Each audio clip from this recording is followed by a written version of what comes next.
How to log into your Amex account on the app. Hey everyone, welcome back. In this video, I will show you how can you log into your Amex account on the app. So let's get started. First, as you have to install the Amex app on your device, simply you can install it from the App Store or Play Store.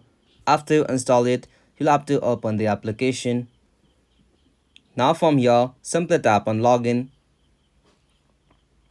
And now from here, you'll have to provide or use your user ID and password. After you enter your user ID and password, simply tap on login. If you forgot your user ID or password, simply tap on forgot user ID or password.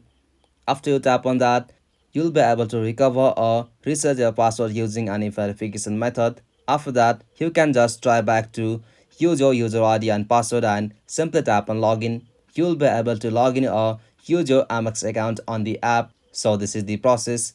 If you found this video helpful, please make sure to like and subscribe for more videos like this. Thanks for watching. Have a good day.